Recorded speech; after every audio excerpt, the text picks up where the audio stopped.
Bienvenidos a Cruce de Palabras por Telesur. Soy Luis Hernández Navarro y hoy vamos a realizar un pequeño homenaje al gran escritor argentino Ricardo Piglia, recientemente fallecido. Nos acompañan en el estudio dos profesores universitarios que conocen su obra muy a profundidad. Está con nosotros la profesora Liliana Weinberg. Ella es crítica literaria, como decíamos, profesora de la Universidad Nacional Autónoma de México, nacida en Argentina, pero que vive en México ya desde el año 1980. Liliana, muchas gracias por estar con nosotros. Y está también con nosotros el profesor Manuel Garrido. Manuel es también profesor allí en la Universidad Nacional Autónoma de México, es escritor. Muchas gracias, Manuel. Nació en Chile, se tuvo que exilar con el golpe de Augusto Pinochet y hoy tiene ya también muchos años asentado en estas tierras. Gracias. Liliana, Manuel, ¿podemos considerar a Ricardo Piglia el último gran escritor argentino? ¿O cómo lo ubicarían ustedes? Yo sé que esto de las jerarquías y los índices puede ser siempre muy injusto, ¿no? Pero así nos gusta luego ordenar las cosas. Liliana. No sé si el último escritor argentino, tal vez el último gran lector, podríamos preguntarnos, como él mismo habló del último lector. Lo que sí es cierto es que Piglia cumple un papel fundamental en un momento en que Argentina tenía todavía que hacer una operación con Borges, una relectura de Borges, después de este shock que era escribir después de Borges. Y él hace una serie de operaciones de lectura y de reescritura geniales, reuniendo tradiciones que parecían inconciliables. Relee a Borges desde la Argentina,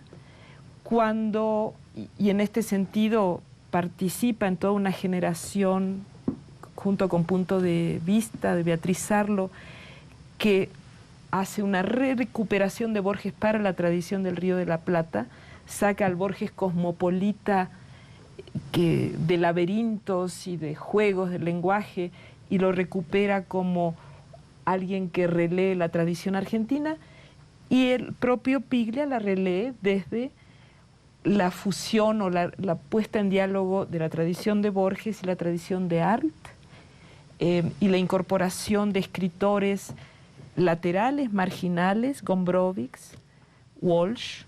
Entonces hace una serie de operaciones muy inteligentes de lectura que lo llevan a hacer una reescritura a su vez. Y en este sentido ha sido él mismo un gran interesado siempre por las máquinas, interesado siempre por cómo funcionan las cosas. Incorpora además la tradición del policial, la tradición de lecturas que circulaban fuera del campo literario propiamente dicho. Entonces, es un genio de las operaciones de lectura y reescritura. Manuel, ¿qué sería él básicamente? ¿Un ensayista, un novelista? Bueno, Piglia me parece a mí que es muchas cosas. Y entre las muchas cosas que es Piglia, dependiendo de dónde lo queramos mirar, leer, me parece a mí que por sobre todo es un muy agudo y muy inteligente observador del mundo. No solo del mundo de nuestro tiempo inmediato, quizá es un gran observador del mundo del siglo XX para acá, todo el siglo XX para acá. Y en este sentido, tomando un poco lo que tú dices, si acaso es el último escritor, uno podría pensar que como tal pensador y observador agudo del mundo de nuestro tiempo, es quizá de los últimos grandes escritores que le ayudan a uno en tanto persona, en tanto individuo, a la persona, a la gente de la vida cotidiana, a entender su vida. Le ayuda a entender dónde está viviendo. Le ayuda a comprender qué es lo que está pasando en el mundo. le ayuda no solo a comprender, sino a practicar diversas perspectivas de lectura de lo que está ocurriendo, sin casarse necesariamente con una en particular. Y en eso Piglia abre un enorme abanico de versiones, de relatos, enriquece la vida, la existencia de cada uno de nosotros. Yo creo que en ese sentido es quizá sí el último gran escritor, diría yo, que nos ayuda a, por un lado, a entender lo que estamos viviendo y a comprender lo que estamos viviendo, y por otro lado, a trazar algunas perspectivas que no sé si son de salvación, pero sí son perspectivas y estrategias para recomponer o recuperar lo que se ha perdido.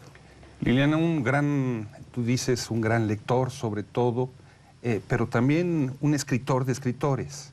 También, sí.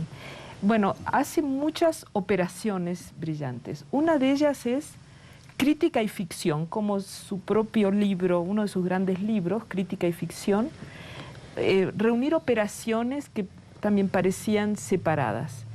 Escribir ficción y leer, hacer crítica, estar instalado en la relectura, en la participación, en las discusiones, los debates que se están dando en el propio campo literario, trasladarlos a la ficción.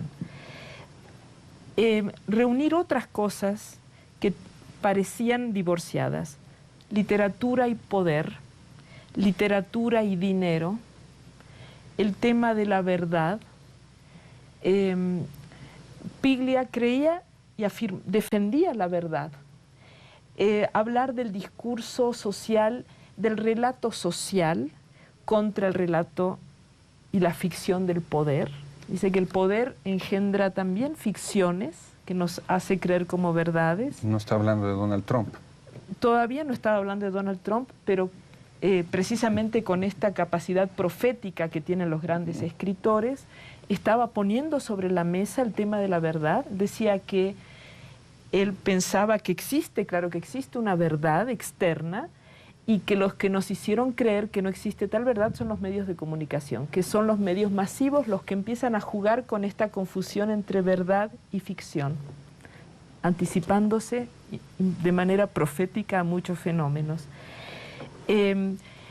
Hace también, bueno, como en una de sus grandes novelas, Plata Quemada, se mete en un tema que es la literatura y el dinero, el lugar que juega el dinero en la creación literaria, y termina a la manera de Brecht.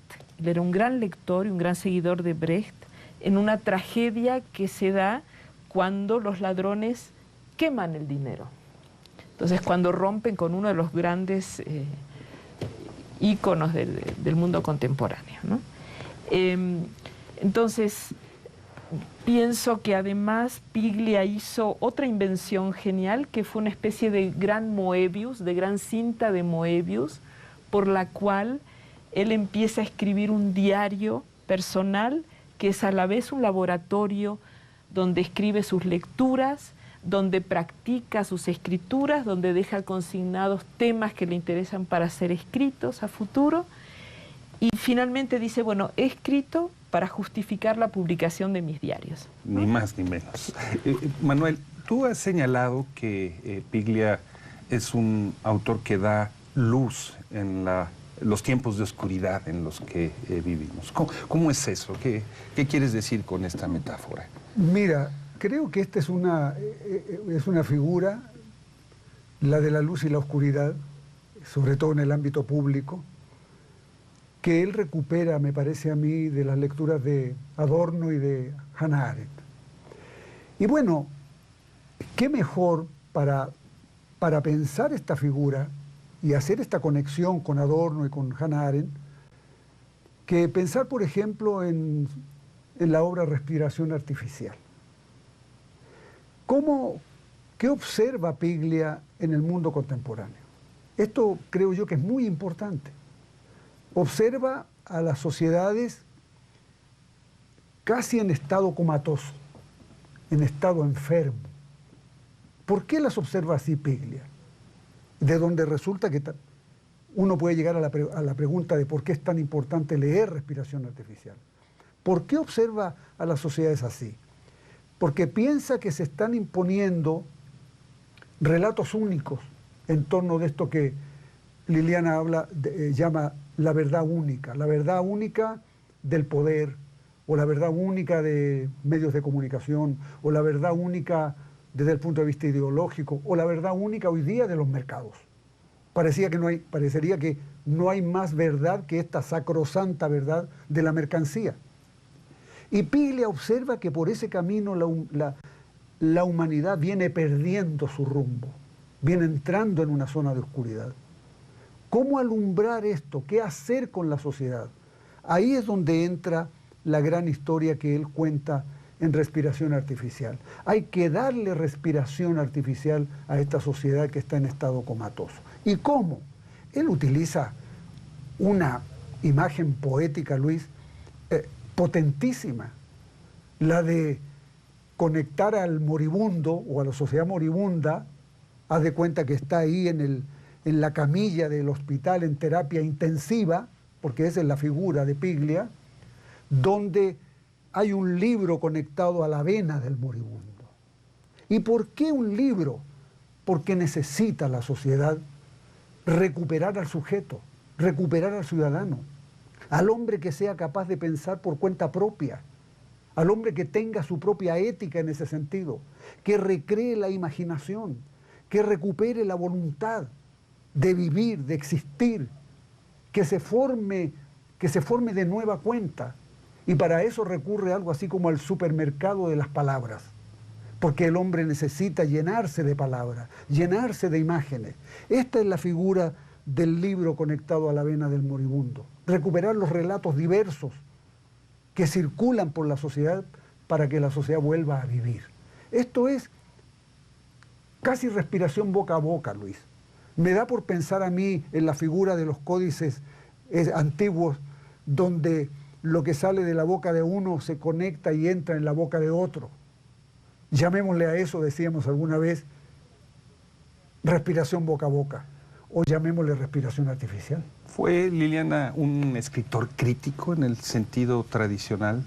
Sí, fuertemente crítico. Un lector a contrapelo. Yo usaría esta imagen de Benjamin, que es otro de los autores que él leyó y honró. Un lector a contrapelo. Además, insisto con las operaciones piglianas, él se forma como historiador. Piensa que también la historia es otra forma de producir relatos y hablar de lo social. Fue también un escritor que planteó que hay dos formas de escribir novela, o dos modelos. Uno es el viajero, es decir, una de las grandes formas del relato es el viaje desde Homero, otra es la investigación. Viaje e investigación. ¿Te parece, perdón, si hacemos una pequeña pausa? Claro que sí. Y a ustedes, amigos, amigas, los invitamos a que continúen con nosotros. Volvemos en muy breves instantes.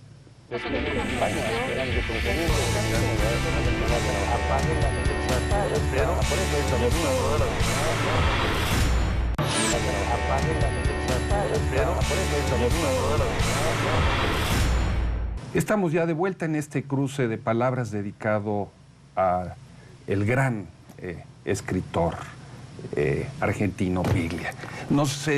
Antes del corte, Liliana, nos estabas explicando cómo él es un historiador de formación y cómo en la literatura escoge dos vertientes. Decías la del viajero, ¿no? Y la del investigador. Y él también elige este sistema, bueno, él elige ser el investigador y toma mucho del policial, mucho del buscar pistas, buscar secretos, hacer de la literatura y de la historia grandes secretos en los que tenemos que meternos. Él es consciente de la complejidad de nuestra época y de los desafíos de nuestra época y propone nuevas formas de leer. Creo que esto es muy importante para los jóvenes lectores. Yo acabo de dar 2 cursos sobre Piglia y Piglia sigue siendo enormemente atractivo en esta época de crisis de la lectura tradicional, porque mostró nuevas formas de leer, nuevas formas de ingresar a los textos, y mostró que tal vez una de las tareas más revolucionarias de nuestra época es recuperar en el salón de clases el placer de la lectura, la posibilidad de hacer lecturas densas de los textos, ¿no? Y hacer de la...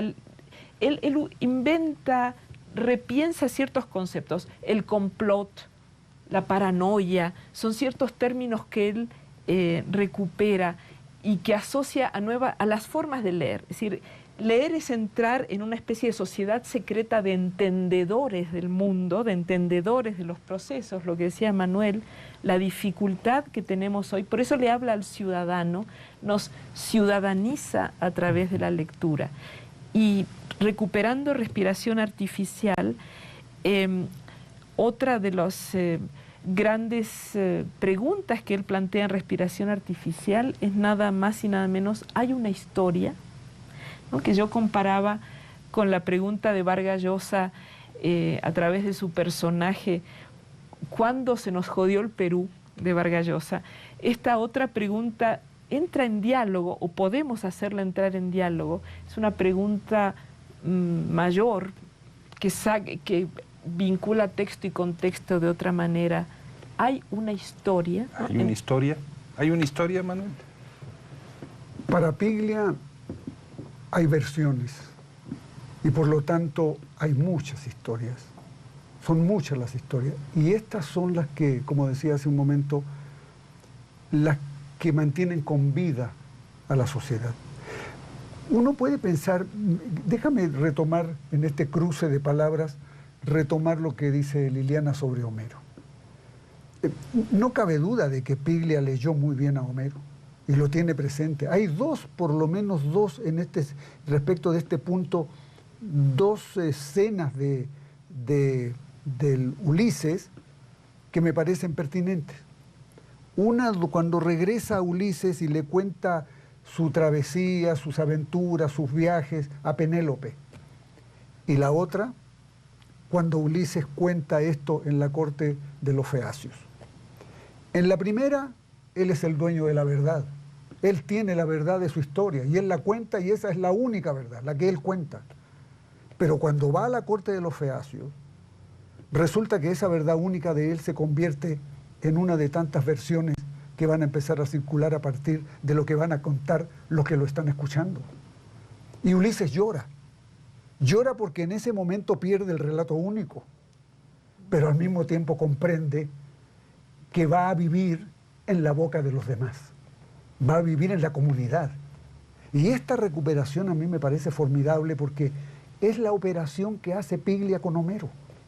Recuperar las voces alternativas, las voces de los disidentes, las voces de los que no tienen voz, pero que pueden hablar de alguna manera para hacer de la ciudad ausente una polis recuperada. Liliana, uno de los temas recurrentes en la obra de Piglia es el plagio. Sí. Plagio literatura, plagio historia. ¿Qué te provoca a ti ese tema? ¿Cuál es la motivación de él? ¿Hay detrás de las grandes obras literarias siempre una especie de plagio? Sí, él plantea que a partir de Borges la idea de que hay en el lenguaje de algún modo ya está dicho todo, en un nivel ya está dicho todo, entonces lo que nos queda es recuperar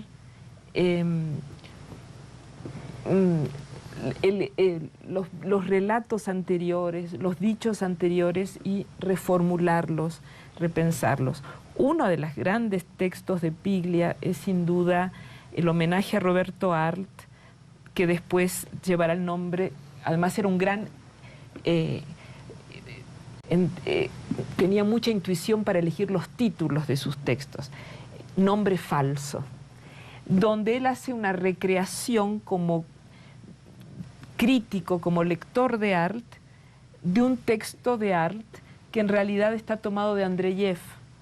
Y mucha gente al principio no se dio cuenta de esto. Para mí es complejo el tema del plagio, porque sí hay un homenaje a una posibilidad que abre Borges, hay un reconocimiento de que todo está de algún modo, todos los decires ya están circulando en la sociedad, pero puede ser dañino también apelar al plagio. En ese sentido yo pongo un poco una cierta distancia con mi querido y admirado Piglia, porque sacar estos temas a la luz es sacar temas peligrosos que pueden ser mal manejados, Que ¿no? le pregunten a Bryce Echenique, por ejemplo, Exacto, ¿verdad? exacto. Pero sí pone, como siempre, un tema mayor, que es el tema de lo legal en la literatura. Problemas de legalidad y de legitimidad, el problema del derecho y la literatura, que creo que es otro de los grandes temas que hoy hay que reabrir, ¿no? La ley y la literatura. Manuel, otra vez regresando a esta idea del Piglia crítico, del inconforme en su juventud, comprometido con la izquierda radical, pero al mismo tiempo después crítico de poder desde la literatura. ¿Tú dirías que él, como decía Liliana, es un intelectual público en el sentido más amplio de la palabra? Yo creo que sí. Fíjate que es muy interesante la pregunta, porque normalmente encontramos en las reseñas, los textos, los estudios que se hacen sobre Piglia, la calificación de que es un escritor de culto. Queriendo decir con ello de que es un escritor difícil, es un escritor que tiene citas, que se refiere a otros autores, y que por lo tanto para leer a Piglia hay que estar preparado. Hay que leer a Dostoyevsky, hay que leer a Turgenev, hay que leer a Chekhov. Ah, bueno, entonces me va a meter en problemas. Piglia ya no leo solo a Piglia. Entonces, es un escritor de culto, sin duda. Pero al mismo tiempo, y esta es parte de, yo diría, de la genialidad de Piglia, es un escritor que todo el tiempo te pone como lector, diríamos con una figura, en la esquina de Copilco y Universidad, esperando el camión. Siempre te pone una ahí. esquina muy cercana a la universidad, sí, donde ustedes dan clases o te pone en el mercado sobre ruedas, Luis. Ajá. O te pone en el club social, como lo hace en Ciudad Ausente y en Respiración Artificial. Te pone en el barrio, te pone en el hogar, te pone en la fábrica. Siempre te pone ahí. De tal manera que, siendo un escritor de culto, le está hablando permanentemente al ciudadano, llamémoslo así, común y corriente, al hombre de la calle. Claro, hay que estudiar a Piglia para llegar a este punto. Pero Piglia, con El último lector, entregó prácticamente las claves, diría yo, para entender su obra. Por eso es una obra tan importante. Yo la traigo aquí casi como un símbolo, y perdón que me refiera a ello, lo traigo como un amuleto, podría decir. Porque si a mí me preguntaran, Luis, ¿qué libro recomendarías tú para leer, para entender a Piglia, para iniciarte en Piglia? Yo diría sin duda El último lector. El libro que cuando lo terminé de leer no solo lo cerré poniéndome el libro aquí, pensando, reflexionando, sino que al mismo tiempo tomé mi pluma y escribí esto. Este es uno de los libros más hermosos que he leído en mi vida. De un gran lector. Es un gran lector.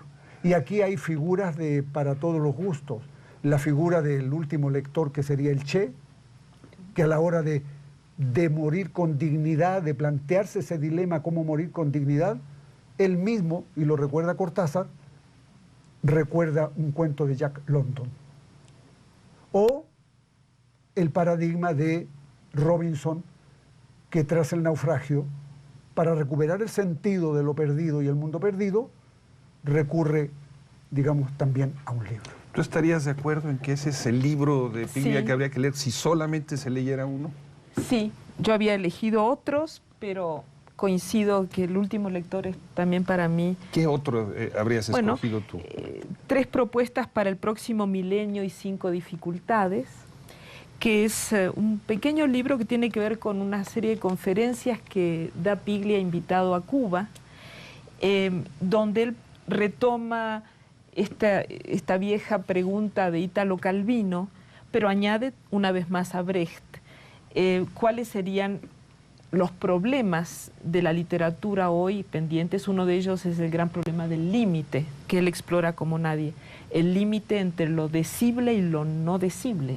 El límite entre lo que se puede, de lo que se puede hablar, ¿no? Esto que hablábamos antes, pensando en Adorno, tú decías, ¿no? Y pensando en Wittgenstein. ¿Qué digo y qué no digo? ¿Qué se puede decir y qué se puede mostrar, qué se puede señalar sin decirlo, es decir de otra manera? El problema de la verdad, una vez más, está aquí planteado a partir de Brecht, las dificultades para decir la verdad, ¿no? Y también plantearía crítica y ficción, que tiene es ensayo y es entrevista y es diálogo y es crítica y es ficcionalización de la crítica, crítica de la ficción, donde Piglia, que tenía estas observaciones geniales, era un gran observador de la realidad, de la historia, de la vida cotidiana, y siempre planteaba paradojas muy provocativas. Hay una que no está aquí planteada, pero que alguien recordaba en el otro homenaje que se hizo. Por ejemplo, Piglia observaba lo siguiente: hoy viajan en América Latina mejor los escritores que sus libros.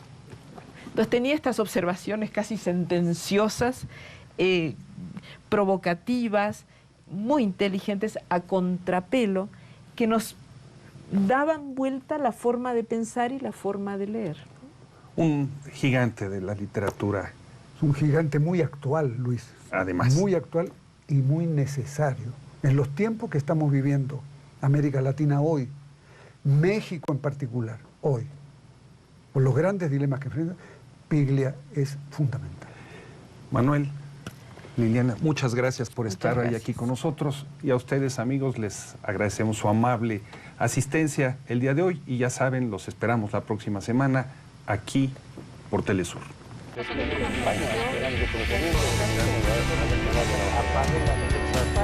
por eso,